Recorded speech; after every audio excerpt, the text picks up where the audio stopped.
ಇವತ್ತು ಕೋರ್ಟ್ಗೆ ಮೂಡ ಹಗರಣದ ವರದಿಯನ್ನ ಲೋಕಾಯುಕ್ತ ಸಲ್ಲಿಕೆ ಮಾಡಲಿದೆ. ಸಮಗ್ರ ವರದಿಯನ್ನ ಲೋಕಾಯುಕ್ತ ಎಸ್ಪಿ ಉದೇಶ್ ಅವರು ಸಲ್ಲಿಕೆ ಮಾಡ್ತಾ ಇದ್ದಾರೆ. 400ಕ್ಕೂ ಹೆಚ್ಚು ಪುಟಗಳ ವರದಿ ಇವತ್ತು ನ್ಯಾಯಾಲಯಕ್ಕೆ ಸಲ್ಲಿಕೆಯಾಗಲಿದೆ.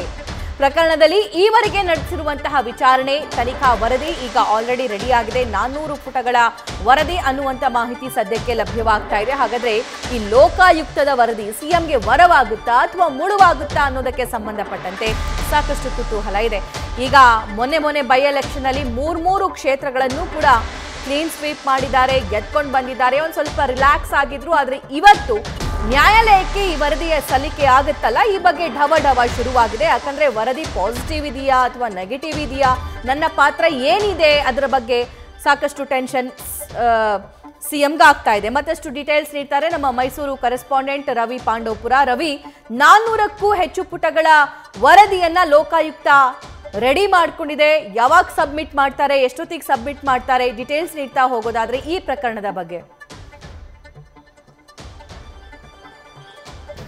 ಮೂಡ ಹಗರಣ ಪ್ರಕರಣವನ್ನ ಸಿಬಿಐಗೆ ವಹಿಸಬೇಕು ಅಂತೇಳಿ ನ್ಯಾಯಾಲಯದಲ್ಲಿ ಸಲ್ಲಿಸಿರುವಂತಹ ಅರ್ಜಿಯ ವಿಚಾರಣೆ ನಾಳೆಗೆ ಇದೆ.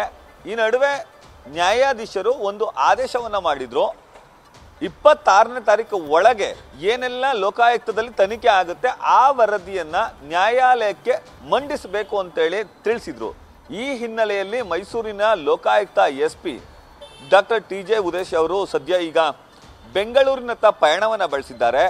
ಈವರೆಗೆ ಲೋಕಾಯುಕ್ತದಲ್ಲಿ ಅವರು ನಡೆಸಿರುವಂತಹ ತನಿಖೆಯ ವರದಿಯನ್ನು ತೆಗೆದುಕೊಂಡು ಬೆಂಗಳೂರಿನ ಲೋಕಾಯುಕ್ತ ಕಚೇರಿಗೆ ಹೋಗಿ ಅಲ್ಲಿ ಲೋಕಾಯುಕ್ತ PP ಅಂದರೆ ಪಬ್ಲಿಕ್ ಪ್ರಾಸಿಕ್ಯೂಟರ್ ಹತ್ರ ಒಂದಷ್ಟು ಸುದೀರ್ಘವಾಗಿ ಮಾತನಾಡುವಂಥ ಕೆಲಸಕ್ಕೆ ಮುಂದಾಗ್ತಾರೆ. ಈ ಸಂದರ್ಭದಲ್ಲಿ ಹಿರಿಯ ಅಧಿಕಾರಿಗಳು ಕೂಡ ಅವರ ಜೊತೆ ಇರ್ತಾರೆ.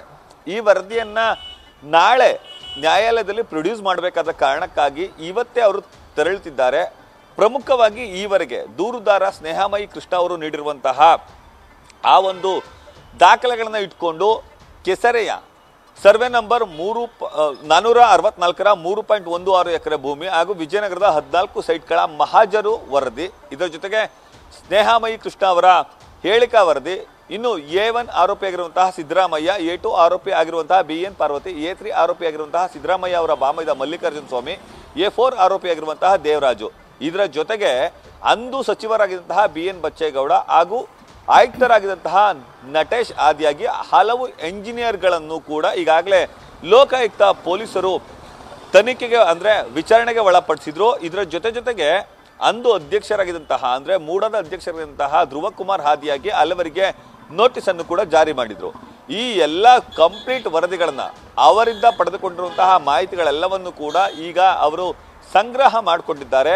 ಆ ಒಂದು ಹೇಳಿಕೆಗಳನ್ನು ಅವರು ವಿಡಿಯೋ ದಾಖಲೆಗಳನ್ನು ಕೂಡ ಮಾಡಿಕೊಂಡಿದ್ದಾರೆ. ಈ ಎಲ್ಲ ವರದಿಗಳನ್ನು ಇಟ್ಕೊಂಡು ಸದ್ಯ ಇವತ್ತು ಈಗಾಗಲೇ ಲೋಕಾಯುಕ್ತ SP ಉದೇಶ್ ಅವರು ಬೆಂಗಳೂರಿಗೆ ತೆರಳಿದ್ದಾರೆ. ಅಲ್ಲಿ ಬೆಂಗಳೂರಿನಲ್ಲಿ ಹಿರಿಯ ಲೋಕಾಯುಕ್ತ ಅಧಿಕಾರಿಗಳನ್ನ ಅವರು ಮಾತುಕತೆಗೆ ಮಾಡ್ತಾರೆ, ಅವ್ರ ಜೊತೆ ಸಂಪರ್ಕದಲ್ಲಿದ್ದಾರೆ. ಜೊತೆಗೆ ಅವ್ರ ಜೊತೆ ಇವತ್ತು ಲೋಕಾಯುಕ್ತ PPಯ ಜೊತೆ ಕೂಡ ಮಾತನಾಡಿ ಅಲ್ಲಿರುವಂತಹ ಅಂಶಗಳನ್ನು ತೆಗೆದುಕೊಂಡು ನಾಳೆ ಅದನ್ನು ಕೋರ್ಟ್ಗೆ ಪ್ರೊಡ್ಯೂಸ್ ಮಾಡ್ತಾರೆ. ಅಂದರೆ ಇವತ್ತೇ ಪ್ರೊಡ್ಯೂಸ್ ಮಾಡ್ತಾರೆ, ನಾಳೆ ವಿಚಾರಣೆ ನಡೆಯಲಿದೆ.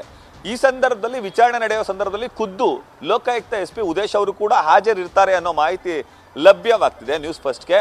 ಅಲ್ಲಿ ಒಂದು ವೇಳೆ ನ್ಯಾಯಾಲಯದಲ್ಲಿ ನ್ಯಾಯಾಧೀಶರಿಗೆ ಎದುರಾಗುವಂತಹ ಡೌಟ್ಗಳು, ಅನುಮಾನಗಳನ್ನು ಖುದ್ದು ಲೋಕಾಯುಕ್ತ SP ಉದೇಶ್ ಅವರೇ ಪರಿಹರಿಸಲಿದ್ದಾರೆ.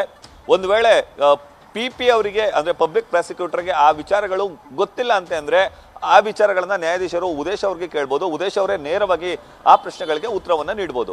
ಆದರೆ ಈವರೆಗೆ ಎಲ್ಲ ಆರೋಪಿಗಳು, ದೂರುದಾರರು ಸೇರಿದಂತೆ ಯಾರೆಲ್ಲರನ್ನು ಕೂಡ ವಿಚಾರಣೆಗೆ ಒಳಪಡಿಸಿದ್ದಾರೆ ಆ ಎಲ್ಲ ವರದಿಯನ್ನ ಸಿದ್ಧಪಡಿಸಿಕೊಂಡು ಲೋಕಾಯುಕ್ತ SP ಸದ್ಯ ಬೆಂಗಳೂರಿಗೆ ತೆರಳಿದ್ದಾರೆ. ಇದರ ಜೊತೆಗೆ ರವಿ, ಪ್ರಕರಣದ ಆರೋಪಿಗಳಿಗೆಲ್ಲ ವಿಚಾರಣೆಗೆ ಒಳಪಡಿಸಿ ವರದಿಯನ್ನೇನೋ ಸಿದ್ಧಪಡಿಸಿದ್ದಾರೆ. ಆದ್ರೆ ತನಿಖೆ ಕಂಪ್ಲೀಟ್ ಆಗಿದೆಯಾ ಅಥವಾ ಇನ್ನೂ ತನಿಖೆ ಆಗ್ಬೇಕಾಗಿದೆಯಾ, ಈ ಬಗ್ಗೆ ಏನ್ ಮಾಹಿತಿ ಇದೆ? ಸಭಾ 3 ತಿಂಗಳ ಗಡುವು ಅಂದ್ರೆ 90 ದಿನಗಳ ಗಡುವನ್ನ ನ್ಯಾಯಾಲಯ ನೀಡಿತ್ತು. ಅದರ ನಡುವೆ ಈಗ CBIಗೆ ವಹಿಸಬೇಕಾ ಅನ್ನೋ ಕುರಿತಂತೆ ಈಗ ಮಧ್ಯಂತರದ ವರದಿ ಇದು. ಇನ್ನೂ ಕೂಡ 1 ತಿಂಗಳ ಕಾಲಾವಧಿ ಇದೆ. ಡಿಸೆಂಬರ್ 24ರವರೆಗೂ ಕೂಡ ಲೋಕಾಯುಕ್ತ ಅಧಿಕಾರಿಗಳಿಗೆ ಕಾಲಾವಕಾಶ ಇದೆ. ಅಲ್ಲಿವರೆಗೂ ಕೂಡ ಲೋಕಾಯುಕ್ತ ಅಧಿಕಾರಿಗಳು ತನಿಖೆಯನ್ನು ಮುಂದುವರಿಸ್ತಾರೆ. ಆದರೆ ತನಿಖೆಯ ಒಂದು ಭಾಗವಾಗಿ ಈವರೆಗೆ ನಡೆಸಿರುವಂತಹ ಪ್ರಕ್ರಿಯೆಗಳ ಕುರಿತಂತಹ ವರದಿಯನ್ನು ಸದ್ಯ ನ್ಯಾಯಾಲಯಕ್ಕೆ ಮಂಡಿಸ್ತಾರೆ. ಇನ್ನೂ 1 ತಿಂಗಳ ಕಾಲಾವಧಿ ಲೋಕಾಯುಕ್ತದ ಬಳಿ ಇದೆ. ಲೋಕಾಯುಕ್ತ ಅಧಿಕಾರಿಗಳು ಮತ್ತಷ್ಟು ಅಧಿಕಾರಿಗಳನ್ನ ಹಿಂದೆ ಇದ್ದಂತಹ ಅಧ್ಯಕ್ಷರುಗಳು ಹಾಗೂ ಕಾರ್ಯದರ್ಶಿಗಳು ಸೇರಿದಂತೆ ಮೂಡದ ಆಯುಕ್ತರುಗಳನ್ನ ಮತ್ತೊಮ್ಮೆ ಅಗತ್ಯ ಬಿದ್ದರೆ A1 ಆರೋಪಿಯಾಗಿರುವಂತಹ Siddaramaiah, A2 ಆರೋಪಿಯಾಗಿರುವಂತಹ BN Parvati, A3 ಆರೋಪಿಯಾಗಿರುವಂತಹ Mallikarjuna ಸ್ವಾಮಿ ಹಾಗೂ A4 ಆರೋಪಿಯಾಗಿರುವಂತಹ ದೇವರಾಜು ಎಲ್ಲರನ್ನೂ ಕೂಡ ವಿಚಾರಣೆಗೆ ಕರೆಯುವಂತಹ ಸಾಧ್ಯತೆ ಇದೆ ಅಂತ ಹೇಳಿದ್ದಾರೆ. ಜೊತೆಗೆ ನೋಟಿಸ್ ಅನ್ನು ಕೂಡ ಜಾರಿ ಮಾಡುವಂತ ಕೆಲಸಕ್ಕೆ ಮುಂದಾಗಿದ್ದಾರೆ. ಹಾಗಾಗಿ 1 ತಿಂಗಳ ಕಾಲಾವಕಾಶ ಇನ್ನೂ ಇದ್ರೂ ಕೂಡ ಈಗ ಸಿದ್ಧಪಡಿಸುವಂತಹ ವರದಿಯನ್ನ ಸದ್ಯ ನ್ಯಾಯಾಲಯಕ್ಕೆ ಕಳಿಸ್ತಾರೆ. ಈ ಒಂದು ವರದಿಯ ಆಧಾರದ ಮೇಲೆ ನಾಳೆ ಪ್ರಕರಣವನ್ನ CBIಗೆ ಕೊಡಬೇಕೋ ಅಥವಾ ಬೇಡವೋ ಅನ್ನೋದು ನಿರ್ಧಾರ ಆಗುತ್ತೆ. ಇದು ನಿಜಕ್ಕೂ ಸಿದ್ದರಾಮಯ್ಯ ಅವರ ಪಾಲಿಗೆ ವರ ಆಗುತ್ತಾ ಅಥವಾ ಮುಳುವಾಗುತ್ತಾ ಅನ್ನೋದನ್ನ ಕಾದು ನೋಡ್ಬೇಕಾಗುತ್ತೆ. ಸಭಾ. Thank you Ravi. News First ನಿರ್ಭೀತಿಯಿಂದ ನಿಮ್ಮ ಪರವಾಗಿ.